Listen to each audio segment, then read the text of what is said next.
রাসূল করিম সাল্লাল্লাহু আলাইহি ওয়াসাল্লাম বলেন, যেই ব্যক্তি আল্লাহর সন্তুষ্টি লাভের জন্য মানুষ তাকে হাজী বলবে, এই চিন্তা চেতনা তার ভিতরে নাই।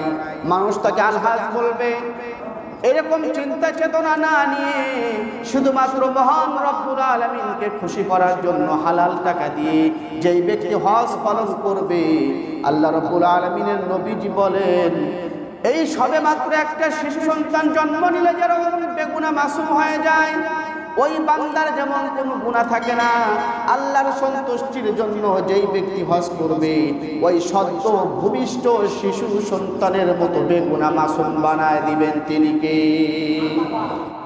হাজীদের কত মর্যাদা! সুনানুন নাসাইর ভিতরে আসছে যে আল্লাহর কোন বান্দা যখন হজে যায়, قال الحجاج والعمار وفد الله إن دعوا أجابهم وإن استغفروه غفر لهم। সে হাজী যখন আল্লাহর কাছে দোয়া করে, তার দোয়া আল্লাহ পাক ফিরিয়ে দেন না। وإن استغفروه غفر لهم, তারা যখন আল্লাহর কাছে মাগফিরাত চায়, মাগফিরাত চাইতে দেরি হয়, আল্লাহ তাদেরকে ক্ষমা করে দিতে দেরি করে না। সম্মানিত হাজির, হজের এত গুরুত্ব, এত কঠোর ভাষা হজের সম্পর্কে বলা হয়েছে। হযরত ওমর ফারুক রাদিয়াল্লাহু তাআলা উনি ঘোষণা করেন যে আমার ইচ্ছে হয় আমি মুসলিম জগতে, মুসলিম বিশ্বে আমার অগ্রদূত মানে আমার প্রতিনিধি পাঠিয়ে দেই, আর প্রতিনিধিদেরকে জানায় দেই, তোমরা এই ঘোষণা করে দাও, আন্না মান ইনদাহু ওয়া লাম ইয়াহুজ্জা আইয়াদরিবা দরাবাতান মা হুম বিমুসলিমিন, যাদেরকে অর্থ সম্পদ আল্লাহ দিয়েছে, এই হজ করার মতো তাদেরও আর্থিক অবস্থা ভালো আছে, অথচ তারা হজে যায় না। তাদের উপর জিজিয়া ধার্য করা হোক, আর মা হুম বিমুসলিমিন, এরা মুসলমান নয়, এরা মুসলমান নয়। একটু আওয়াজ দিয়ে বলুন নাউযুবিল্লাহ। এই কথা কিন্তু জানাতন মানুষ বলে নাই, জানাতন মানুষ বলে নাই। খলিফাতুল মুসলিমিন আমিরুল মুমিনিন, যার উপাধি এমন একজন বিচক্ষণ ব্যক্তি, যার জীবনে যেদিকে তাকিয়েছে, যেই দিক ইসলামের বিজয়ের জন্য উনি চিন্তা চেতনা করেছে, সেই দিক উনি বিজয় অর্জন করেছে। সুবহানাল্লাহ ওয়া বিহামদিহি। সম্মানিত হাজিরিন, যেই কারণগুলো থাকলে হজ পালন ছাড়া মারা গেলে ইহুদি অথবা খ্রিস্টান হওয়ার সম্ভাবনা আছে, যেই কয়টা বাধা যদি আপনার সম্মুখে না আসে, আপনি হজ না করে যদি মারা যান, আজকে যাই কালকে যাই, এরকম করে করে কয়টি বছর কেটে যায়? কয়টি বছর? 5টি বছর। হাদিস শরীফের ভিতরে নবীজি বলেন, সুনানুন দারিমি 1826 নম্বর হাদিস, عن أبي أمامة رضي الله تعالى عنه قال قال رسول الله صلى الله عليه وسلم। হযরত আবু উমামা বাহিনী রাদিয়াল্লাহু তাআলা আনহু থেকে বর্ণিত হাদিস, তিনি বলেন রাসূল করিম সাল্লাল্লাহু আলাইহি ওয়াসাল্লাম ইরশাদ করেছেন, মান লাম ইয়ামনাহু আনিল হজ্জ হাজাতুন, যাকে হজ পালন করা থেকে প্রকাশ্য কোনো প্রয়োজন, এই প্রয়োজনকে পূরণ না করে যদি আমি হজে যাই আমার ক্ষতি হওয়ার সম্ভাবনা আছে, এরকম কোনো প্রয়োজন দেখা দেয় নাই। নাম্বার 2 হলো আও মারাদুন হাবিসুন আও সুলতানুন জাইরুন, অত্যাচারী কোন শাসক মানুষদেরকে হজ করতে দেয় না, উনি ইসলাম বিরোধী, উনি চায় প্রত্যেকটা মানুষ ইসলাম বিরোধী হয়ে যায়, এমন কোন শাসক হজে বাধা দেয় নাই। এমন কোন দুরারোগ্য ব্যাধি, যেই ব্যাধি ধরা পড়ার কারণে ওই ব্যক্তি মেডিকেলে আনফিট হয়ে গেছে, বিশেষ কোনো প্রয়োজন। নাম্বার 2 হলো রোগ ব্যাধি। নাম্বার 3 অত্যাচারী শাসক। ওয়ালাম ইয়াহুজ্জা ফালয়ামুত ইনশাআ ইয়াহুদিয়ান ওয়া ইন্নাশাআ নাসরানিয়ান। প্রয়োজন কয়টা বললাম? 1 নাম্বার, জরুরি কোনো প্রয়োজন, নাম্বার 2 অত্যাচারী শাসক, নাম্বার 3 দুরারোগ্য ব্যাধি। এই তিনটা জিনিস যাকে বাধা দেয় নাই, এই তিনটা প্রয়োজন ছাড়া কোনো ব্যক্তি যদি হজ ছাড়া মারা যায়, নবীজি বললেন ইহুদি হয়ে মারা যাক, না হয় খ্রিস্টান হয়ে মারা যাক, ওই ব্যক্তির ব্যাপারে আমি নবী আমার কোনো দায়িত্ব নাই। কত বড় মানে মসজিদে এসে যখন আলোচনা শুনে মাথা নড়ায়, হুজুর যতই পাম করতে পারেন, এত টাকা খরচ করি, আবার যাওয়ার সময় ফুল ব্যাগ নিয়ে এনে খাওয়ায়, কবুল হবেই কি নাই হবে, মানে সে একটা ধোয়া সব ভিতরে রয়েছে। কিন্তু মুমিন, যারা মুমিন হবে, এরা কোনো ধরাশয়ীর ভিতরে থাকবে না। মুমিনের মনটা সবসময় সন্তুষ্ট করতে চাইবে কাকে? আল্লাহ। সম্মানিত হাজির, এমন একটা ঘর আল্লাহ পৃথিবীতে তৈরি করলেন, হাদিস শরীফের ভিতরে আসছে, যে ঘরের দিকে তাকালেই আল্লাহ সওয়াব দেয়। সুবহানাল্লাহ বললেন। এমন একটা ঘর আল্লাহ পাক তৈরি করলেন যে ঘরের দিকে তাকালেই সওয়াব, ঘরের দিকে তাকালেই আল্লাহর রহমত। হাদিসের ভিতরে আসছে, ওই কাবা শরীফের ভিতরে প্রত্যেক দিন এবং রাতে আল্লাহ 120টি রহমত নাজিল করে। সুবহানাল্লাহ বলেন। বাইহাকি ও তাবরানীর হাদিস, কতটি রহমত নাজিল হয়? 120টি। عن ابن عباس رضي الله تعالى عنه قال قال رسول الله صلى الله عليه وسلم, হযরত ইবনে আব্বাস রাদিয়াল্লাহু তাআলা আনহু থেকে বর্ণিত, রাসূল করিম সাল্লাল্লাহু আলাইহি ওয়াসাল্লাম ইরশাদ করেছেন, ইয়ানজিলু আলা হাযাল বাইতি কুল্লা ইয়াউমিন ওয়া লাইলাতিন 20 ওয়া 100 রাহমাতিন। ইয়ানজিলু মানে নাজিল হয়, আলা হাযাল বাইতি, এই ঘরের উপরে, কুল্লা ইয়াউমিন ওয়া লাইলাতিন, দিন এবং রাতে, 60 মিনহা রাহমাতান, 20 রহমাতান, দিন এবং রাতে ওই ঘরের ভিতরে 120টি রহমত নাজিল করে দেন তিনি কে? 60 মিনহা লিত-তাইফিনা বিল বাইত, এর ভিতরে যারা ওই ঘরকে তাওয়াফ করবে, ওই মানুষদের জন্য, ওই হাজীদের জন্য, স্পেশাল মেহমানদের জন্য আল্লাহ রাব্বুল আলামিন দিন এবং রাতে একটি নয়, দুইটি নয়, 60টি রহমত তাদের উপর নাজিল করে দেন। তাহলে হাজী যারা তাওয়াফ করতে যায়, তাদের উপর আল্লাহর কয়টি রহমত নাজিল হয়? কয়টি? 60টি রহমত নাজিল হয়।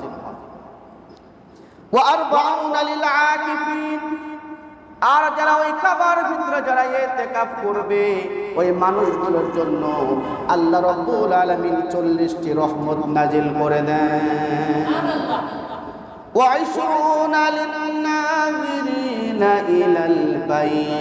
আর কাবার দিকে যারা নেক নজরে তাকাবে, কাবার দিকে যারা ভক্তি এবং আবেগ এবং ভালোবাসা দিয়ে যারা কাবার দিকে দৃষ্টিপাত করবে, আল্লাহ রাব্বুল আলামিন তাদের জন্য 20টি রহমত নাজিল করে দেন। তাহলে যারা তাওয়াফ করবে তাদের জন্য 60টি রহমত, আর যারা ওই কাবার ভিতরে যারা ইতিকাফ করবে তাদের জন্য 40টি। 60 আর 40 কত হলো? আর যারা কাবার দিকে দৃষ্টি দেবে, যে আল্লাহ ঘর আমার দেখার মতো সৌভাগ্য দাও, আমি যেন হজ করতে পারি, এই আবেগ যাদের ভিতরে থাকবে, আল্লাহ তাদের জন্য 20টি রহমত নাজিল করে দিবেন। কয়টি রহমত? 20টি রহমত। সম্মানিত হাজিরিন, তাহলে এমন একটি ঘর আল্লাহ পৃথিবীতে তৈরি করলেন, সেই ঘরের দিকে তাকালে সওয়াব আছে না নাই? সম্মানিত হাজিরিন, রাসূল করিম সাল্লাল্লাহু আলাইহি ওয়াসাল্লাম হাদিস শরীফে বলেন, আল্লাহ হাজীদের কেমন ভাবে নিষ্পাপ করে, এমন ভাবে নিষ্পাপ বানায় দেয়। عن أبي هريرة رضي الله تعالى عنه قال سمعت النبي صلى الله عليه وسلم, হযরত আবু হুরায়রা রাদিয়াল্লাহু তাআলা আনহু বলেন, আমি রাসূল করিম সাল্লাল্লাহু আলাইহি ওয়াসাল্লামকে বলতে শুনেছি, মান হাজ্জা লিল্লাহি, মান হাজ্জা লিল্লাহি ফালাম ইয়ারফাস ওয়া লাম ইয়াফসুক রাজআ কায়াউমিন ওয়ালাদাতহু উম্মুহু রাওয়াহুল বুখারী। রাসূল করিম সাল্লাল্লাহু আলাইহি ওয়াসাল্লাম বলেন, যেই ব্যক্তি আল্লাহর সন্তুষ্টি লাভের জন্য মানুষ তাকে হাজী বলবে, এই চিন্তা চেতনা তার ভিতরে নাই, মানুষ তাকে আলহাজ বলবে, এরকম চিন্তা চেতনা না নিয়ে শুধুমাত্র মহান রব্বুল আলামিনকে খুশি করার জন্য হালাল টাকা দিয়ে যেই ব্যক্তি হজ পালন করবে, আল্লাহ রব্বুল আলামিনের নবীজি বলেন, এই সবে মাত্র একটা শিশু সন্তান জন্ম নিলে যেরকম বেগুনাহ মাসুম হয়ে যায়, ওই বান্দার যেমন কোনো গুনাহ থাকে না, আল্লাহর সন্তুষ্টির জন্য যেই ব্যক্তি হজ করবে ওই সদ্য ভূমিষ্ঠ শিশু সন্তানের মতো বেগুনাহ মাসুম বানায় দিবেন তিনি কে? থাকতে হবে কোন টাকা? কোন টাকায় হজ করতে হবে? হালাল না হারাম? হালাল টাকায় হজ করতে হবে। সম্মানিত হাজিরিন, হাদিস শরীফে নবীজি বলেন, আবু সাঈদ খুদরি রাদিয়াল্লাহু তাআলা আনহু থেকে বর্ণিত, বুখারীর হাদিস ৭৪39 নম্বর হাদিস এবং মুসলিম শরীফের ১৮৩ নম্বর হাদিসে তিনি বলেন, ইয়াসজুদু লাহু কুল্লু মুমিনিন, কিয়ামতের দিন আল্লাহ মুমিনদেরকে বলবে, ও মুমিন তুমি আমাকে সেজদা দাও, দুনিয়ায় যেরকম আমাকে সেজদা দিয়েছিলে আজকে এরকম সেজদা দাও। মুমিনরা সেদিন সেজদা দিতে পারবে। সুবহানাল্লাহ বলেন। ওয়া ইয়াবকা মান কানা ইয়াসজুদু লিল্লাহি রিয়াআন ওয়া সুমাতান,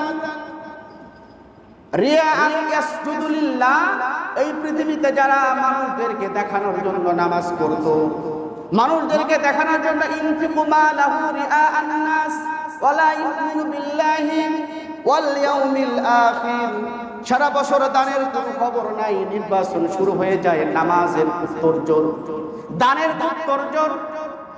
সূরাতুশ শুরার 20 নম্বর আয়াত আল্লাহ রাব্বুল আলামিন জানায় দিলেন, ওয়া মা কানা ইউরিদু হারসাদ দুনিয়া নুতিহি ওয়া মা কানা ইউরিদু হারসাল আখিরাতি ওয়া মান কানা ইউরিদু হারসাদ দুনিয়া নুতিহি মিনহা ওয়া মা লাহু ফিল আখিরাতি মিন নাসিব।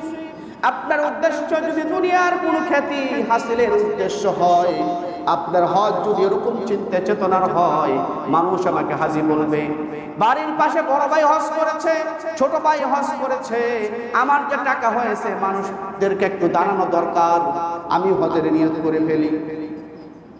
আল্লাহর নবী জানায় দিলেন, ওয়া ইয়াবকা মান কানা ইয়াসজুদু লিল্লাহি রিয়াআন ওয়া সুমাতান, লোক দেখানোর উদ্দেশ্য যারা নামাজ পড়তো, কিয়ামতের দিন আল্লাহ বলবে, বান্দারে একটা সেজদা আমাকে দিয়ে দেখাও।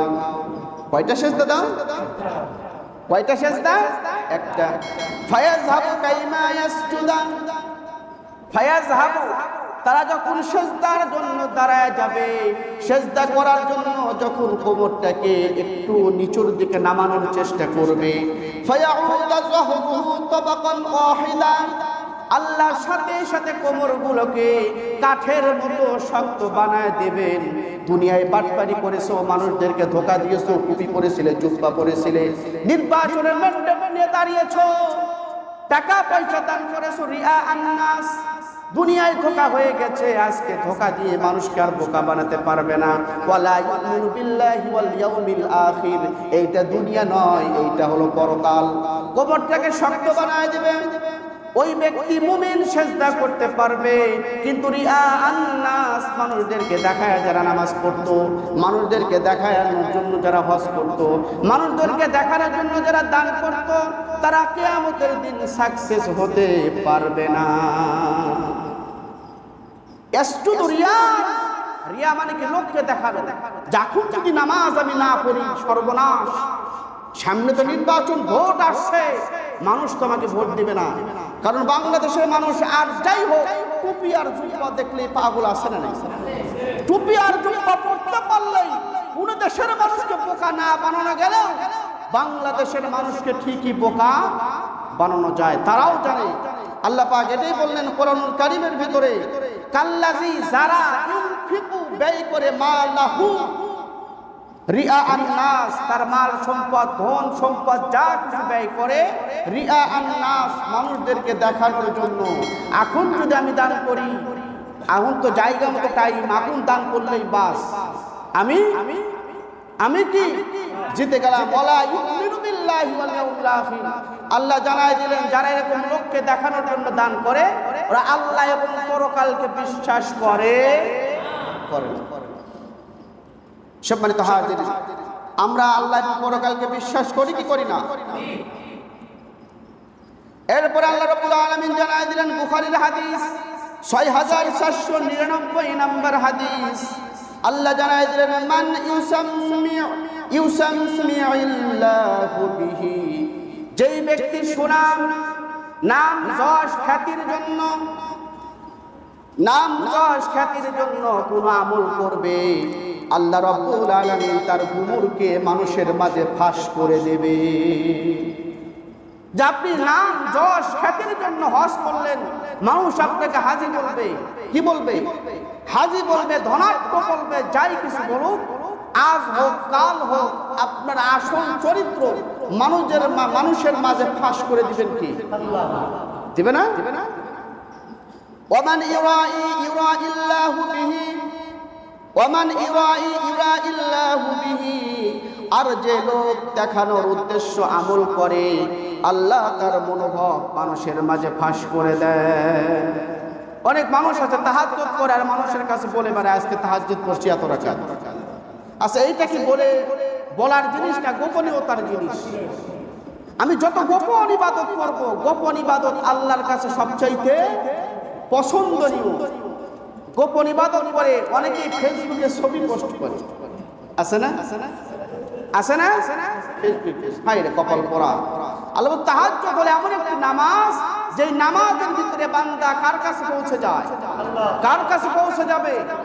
এটা মানুষকে দেখালে দুনিয়ায় আপনার সুনাম হবে, কিন্তু বিনিময়ে কোনো সওয়াব পাওয়া যাবে না। আল্লাহ এটা আবার জানায় দিলেন সূরাতুশ শূরার 20 নম্বর আয়াতে, যে ব্যক্তি দুনিয়ার নাম যশ খ্যাতি এইগুলো কামনা করে আল্লাহ এর থেকে কিছু নাম মানুষের মুখে মুখে তার নামটা সরায় দিবে, কিন্তু বিনিময়ে আখিরাতে ওমা লাহু ফিল আখিরাতি মিন নাসিব, পরকালে এর 1 পয়সা সওয়াব আল্লাহ তাকে দিবেন। আপনি তো দুনিয়ার জন্য মানুষের কাছে নাম যশ খ্যাতি পড়াইছেন যে আমি কত বড় আল্লাহর ওলি, কত বড় হাজী, কত বড় ধরাঢ্য, এর বিনিময়ে আমি দুনিয়ায় তোমার নাম দিয়েছি, মানুষের মুখে মুখে তোমার নাম, হাট বাজারে চাষটালে বসলে তোমার নাম, তোমার ক্ষমতার গরম, তোমার টাকার গরম সব দুনিয়ায় বলা হয়েছে। ফিল আখিরাতি, আজকে পরকালে তোমার কোনো অংশ নাই।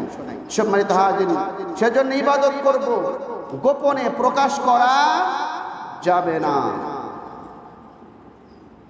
এই হাদিসের ভিতরে আসছে রিয়াকারী যারা দুনিয়ায় আমল করে মানুষকে দেখাইছে তাদের পরকালের আমলের অবস্থা কি হবে? عن جندب قال قال رسول الله صلى الله عليه وسلم من سمع سمع الله به يوم القيامة, যেই ব্যক্তি মানুষকে শোনানোর জন্য আমল করে কিয়ামত দিবসে আল্লাহ তার কথা মানুষকে শোনায় দিবেন। ও কল্যাণপুরের মানুষ, সর্বতুলসীর মানুষ, এই মুসল্লিটা দুনিয়ায় খুব আমল করতো, তোমরা শোনো। বলবে কোথায়? কিয়ামতের ময়দানে আল্লাহ বলবে এই লোকটা খুব আমল করতো, তোমরা শোনো। ওই ব্যক্তি আমল করেছে কাকে শোনানোর জন্য? কথা বলেন, কাকে শোনানোর জন্য? মানুষকে শোনানোর জন্য। ইউসাম্মিউল্লাহ, আল্লাহ মানুষের মাঝে তার নাম শোনায় দিবেন। ক্বালা ওমান ইউশাকিক ইয়াশকুল্লাহু আলাইহি ইয়াউমাল কিয়ামা, কিন্তু বিনিময়ে তাকে কিছুই দিবেন না। হাদিসে স্পষ্ট নবীজি বলেন যারা দুনিয়ায় লোককে শোনানোর জন্য ইবাদত করেছে আল্লাহ কিয়ামতের দিন তার নাম ডাক প্রকাশ করে দিবে, কিন্তু বিনিময়ে কোনো সওয়াব দিবেন। তা লাভ হলো কি? এই যে টাকা ব্যয় করলেন, নামাজ পড়লেন, কপাল দাগ ফালায় দিলেন, পায়ের গোড়ালি ফুলে গেল, সব কিছু করলেন, কিন্তু অ্যানসার কি? Answer zero. সম্মানিত হাজিরিন, আল্লাহ পাক আমাদেরকে এই কথাগুলো বোঝার তৌফিক দিক। সকলে বলি আমিন। ওয়া আখিরু দাওয়ানা আনিল হামদুলিল্লাহি।